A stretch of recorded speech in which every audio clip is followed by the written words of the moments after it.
오늘 우리에게 주시는 하나님의 말씀은 창세기 1장 14절에서 23절까지의 말씀입니다. 영원한 복에 들어간 사람이라는 제목으로 말씀을 전하겠습니다. 먼저 14절부터 19절. 하나님이 이르시되 하늘의 궁창에 광명체들이 있어 낮과 밤을 나뉘게 하고 그것들로 징조와 계절과 날과 해를 이루게 하라. 또 광명체들이 하늘의 궁창에 있어 땅을 비추라 하시니 그대로 되니라. 하나님이 두 큰 광명체를 만드사 큰 광명체로 낮을 주관하게 하시고 작은 광명체로 밤을 주관하게 하시며 또 별들을 만드시고 하나님이 그것들을 하늘의 궁창에 두어 땅을 비추게 하시며 낮과 밤을 주관하게 하시고 빛과 어두움을 나뉘게 하시니 하나님이 보시기에 좋았더라. 저녁이 되고 아침이 되니 이는 넷째 날이니라. 아멘. 하나님의 넷째 날 창조입니다. 이날에는 궁창의 광명체에 대한 언급이 집중 조명됩니다. 14절에서 19절까지를 가만히 묵상하면 단어는 나오지 않지만 연상되는 창조물이 있습니다. 바로 해와 달입니다. 이것으로 인해 실제 낮과 밤, 빛과 어두움은 나눠지기 때문입니다. 이것으로 계절이 영향을 받기 때문입니다. 낮에 땅을 비추는 광명체의 역할과 밤에 광명체와 더불어 별이 등장하는 것도 그 이유에서입니다. 그럼 직접적인 해와 달이라는 표현이 등장하지 않은 이유는 무엇일까요? 그것은 창세기가 쓰여진 당시의 상황과 이스라엘의 역사를 살펴보면 그 이유를 알 수 있습니다. 사람들은 태양이나 해, 달, 별과 같은 존재를 우상신으로 섬겼던 일이 있었습니다. 당시에도 그랬고 하나님의 존재가 느껴지지 않을 때면 어김없이 그들이 의지할 무언가를 찾기에 급급했습니다. 그것이 주로 해와 달입니다. 주님은 이것을 경계하시고 광명체라는 모호한 표현을 선택하셨습니다. 그러나 하나님은 분명히 하십니다. 이미 사람들을 아시기에 해와 달이라고 직접적으로 표현하지 않으실 뿐 아니라 광명체라고 명명하시는 것조차도 주님의 절대적인 주권입니다. 그 광명체가 오직 주님의 명령에 의해서만 움직이는 피조물임을 분명히 드러내십니다. 그렇습니다. 사람들이 실수하는 것은 절대적 주권자인 하나님에 대한 시선이 흐려져 있다는 데 있습니다. 믿음이 연약할 때, 기도를 해도 아무 응답이 없는 것 같을 때, 주위를 둘러봐도 아무도 내 편이 아닌 것 같을 때, 오히려 피조물인 광명체에 집중하는 경향이 있습니다. 그 역할들이 눈에 아주 잘 보이는 것들이기 때문입니다. 해가 낮을 주관하는 것이 크게 보입니다. 달이 밤을 주관하는 것이 크게 보입니다. 우리 눈에 보이는 것에만 시선을 빼앗기면 정작 중요한 하나님을 잃어버리기 쉽다는 것을 깨달아야 합니다. 눈으로 보이는 것으로는 범죄하기 쉬운 존재가 나 자신이기 때문입니다. 이 시대를 살아갈 때 나 자신도 가만히 들여다보면 보이는 것만 쫓아 살아가는 사람일 수 있습니다.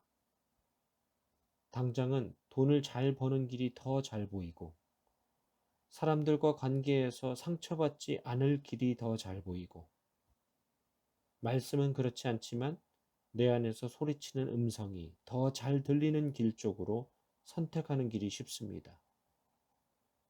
그러나 주님은 광명체라는 존재를 통해서 우리에게 다시 말씀하십니다. 실제 굉장한 역할들을 수행하지만 그것은 오직 주의 말씀에 의해서만 창조되었다고. 그것은 오직 주의 말씀으로만 그 역할을 수행한다고. 그것은 그 이상도 그 이하도 아닙니다. 나의 존재도 주님 앞에서 마찬가지입니다. 실제 굉장한 역할이 눈에 보이는 것에 내 영이 빼앗기기 쉽지만 나는 내가 있는 그대로 오직 주의 말씀에만 의미 있는 존재입니다. 나는 있는 그대로 오직 주의 말씀으로만 움직일 때 의미 있는 존재가 됩니다. 주님 앞에 나는 피조물 그 이상도 그 이하도 아닌 소중한 존재이니 나 자체가 주님 앞에서는 광명체입니다. 가만히 땅을 비추기만 하면 되는 것입니다. 20절부터 21절. 하나님이 이르시되 물들은 생물을 번성하게 하라. 땅 위 하늘의 공창에는 새가 날으라 하시고 하나님이 큰 바다 짐승들과 물에서 번성하여 움직이는 모든 생물을 그 종류대로 날개 있는 모든 새를 그 종류대로 창조하시니 하나님이 보시기에 좋았더라. 아멘. 이미 둘째 날 하나님은 물과 물을 나누셨습니다. 그리고 그 공간에 이제 생명을 채우기 시작합니다. 번성까지도 명령하십니다. 하늘의 궁창에는 새가, 바닷속에는 여러 생명으로 채우십니다. 그리고 흡족해 하십니다. 좋았더라. 공간 가운데 생명을 채우신 것은 앞으로 지어질 사람을 위한 일이기도 했습니다. 사람을 위한 선 작업인 셈입니다. 하나님의 창조 목적 중 가장 큰 대상은 사람이기 때문입니다. 사실 생각만 해도 그것은 놀라운 일입니다. 공간을 만드는 일도 사람에게는 쉽지 않은 일인데 그 속에 생명들로 채운다는 사실을 상상할 때는 경이롭다고밖에 표현할 길이 없습니다. 그런데 중요한 것은 이 경이로운 일이 우리에게도 이미 펼쳐졌다는 사실입니다. 사실 우리에게는 그런 공간조차 허락되지 않은 사람들입니다. 나의 죄로 인해 공간은커녕 죽음으로 심판을 받아야 마땅한 사람들입니다. 그러나 하나님은 창조의 언약을 성취하시기 위해 기꺼이 그 아들의 죽음으로 우리들에게 생명의 공간을 마련해 주셨습니다. 그리고 그 아들의 죽음 대신 부족하고 나약한 나의 생명으로 채워주신 것입니다. 공중에는 새로, 바다의 여러 바다 생물로 채우신 것처럼 예수님의 희생이라는 공중에 나의 생명을 날게 하고 예수님의 죽음이라는 바다에 나의 생명이 헤엄치게 한 것입니다. 그뿐만이 아닙니다. 그 생명이 번성하도록 명령하시고 지키시고 지금까지 보호하셨다는 사실입니다. 그래서 내 생명은 주님 앞에 경이로움 그 자체입니다. 내 생명의 공간이 되어주신 예수님의 희생과 사랑을 잊을 수 없습니다. 그렇다면 이런 은혜를 입은 우리가 할 수 있는 것은 무엇일까요? 주님의 공간에 허락된 내 생명이 생명력 있게 하는 것입니다. 생명이 생명력을 갖는 것은 내가 주 안에, 주가 내 안에 있을 때 가능합니다. 내 생명이 주님으로부터, 예수 그리스도로부터 왔다는 사실을 믿고 깨닫는 것입니다. 믿음은 전염된다고 합니다. 전염되면 그렇게 믿는 자들의 또 다른 생명력으로 주님의 공간을 채우는 결과를 낳습니다. 번성하라는 말씀이 이루어집니다. 22절부터 23절. 하나님이 그들에게 복을 주시며 이르시되 생육하고 번성하여 여러 바닷물에 충만하라. 새들도 땅에 번성하라 하시니라. 저녁이 되고 아침이 되니 이는 다섯째 날이니라. 아멘. 번성의 축복은 또 다른 의미를 가집니다. 22절에 주님은 생육하고 번성하라고 말씀하시기 전에 그들에게 먼저 복을 선포해 버리십니다. 복이 먼저 선포된 이후 생육과 번성을 말씀하십니다.